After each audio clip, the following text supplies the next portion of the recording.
Hey everyone, today I want to show you how to grow these delicious strawberries. Now, a lot of people just go to the store and buy strawberries and eat them, but what's the fun in that when you can grow them at home? Some people just go to the store and buy plants and you can grow them that way as well. But today I want to show you how to grow them from seeds. So the first thing you want to do is get some strawberries. Then you're going to cut the green off of them, like so.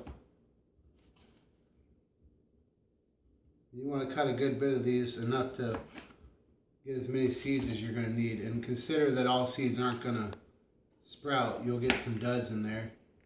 And there's a way to pull the duds out when you're getting all the seeds. And I'll show you that in a little while. Alright, now that we have all the tops cut off of our strawberries, we just throw them in the bin and you can compost them. They're good for organic material you can add to your garden later. Next thing you want to do is put all the strawberry cuttings into a blender.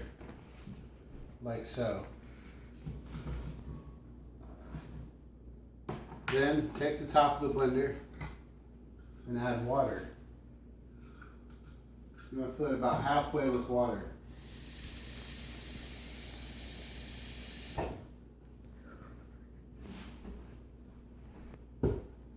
Then you put the blender in here, you put the lid back on, and you just want to put it on a light blend. You don't want to over blend it because you'll end up damaging the seeds.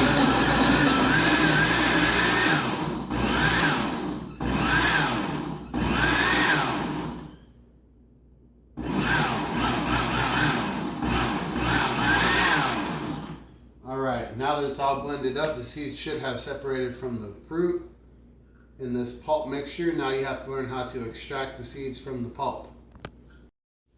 Alright, now that the seeds and the fruit are thoroughly blended, you want to take the top off, and then you take this strainer right here and just pull the top layer of this pulp off like this. And this is basically just pulp. There won't be very many seeds in this, so this is just discard pile. And you can take this and put this in your compost bin as well.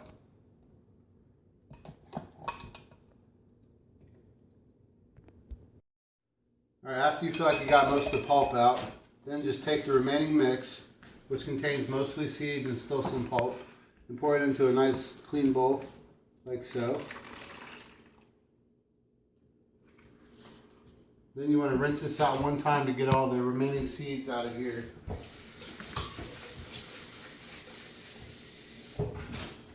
Because a lot of seeds will stick to the bottom. The seeds are heavier than the pulp, so it goes to the bottom. Then we're going to dump that into here again. There's a lot of seeds still in there, actually.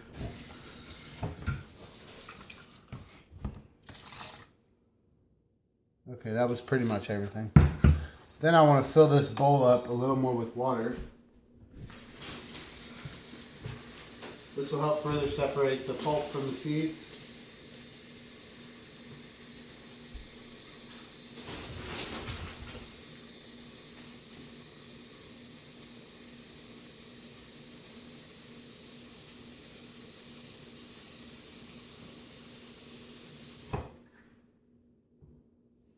Now let this settle for a couple minutes. Okay, after the pulp is settled a little bit more, then you can start pulling the pulp off the top to help further separate the seeds from the pulp, like so, and add that to your compost pile as well.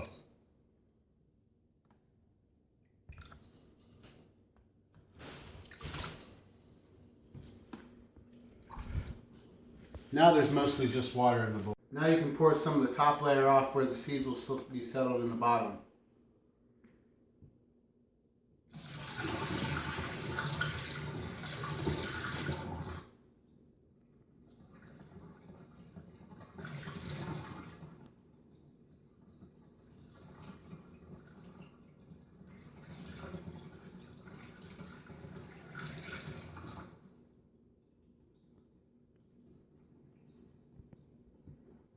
Then you can add more water to it, and that'll help clarify the water so you can actually see the seeds in the bottom.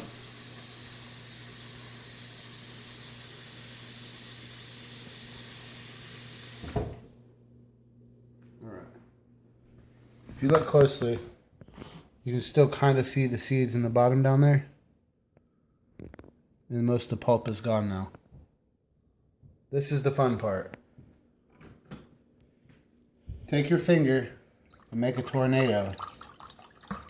More like a hurricane, I guess. But twirl it up. All the seeds will settle to the middle of the pool.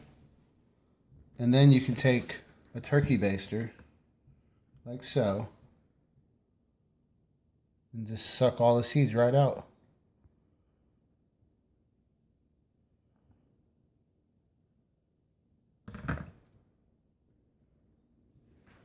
And then put your seeds into a bowl.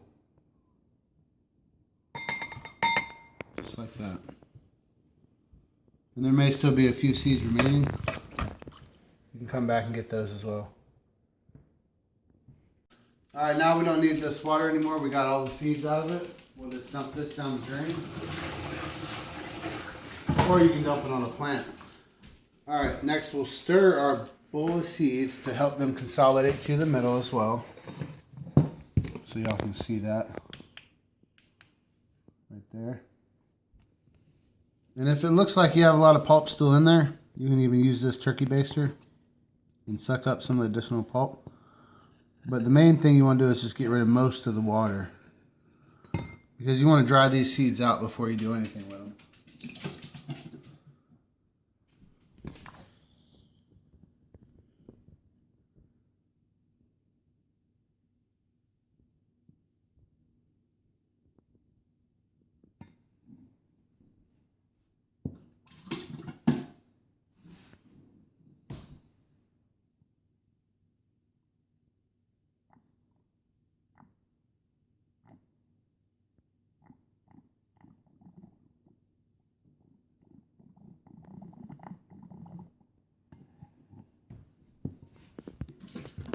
Alright, now the best thing you can do next is to take a coffee filter. From this point, we didn't have a coffee filter, so I'm going to use regular napkins, but from this point you just pour them on the regular napkins and let them dry out. Alright, next thing you're going to want to do is just let these dry out for a while. Once they're thoroughly dry, you're going to want to stick them in the freezer for 3 weeks. After 3 weeks, they will have been tricked into thinking they've been through their winter cycle. And then you bring them out of the freezer, let them thaw out, get to room temperature. Then you can plant them in peat moss or soil, and they'll start to germinate from there. Thanks for watching this video. If you liked it, press the like button just below. If you have any questions or comments, or you want to just tell me how you did with your garden or your strawberries this year, just comment below. As always, God bless, and press that subscribe button just below.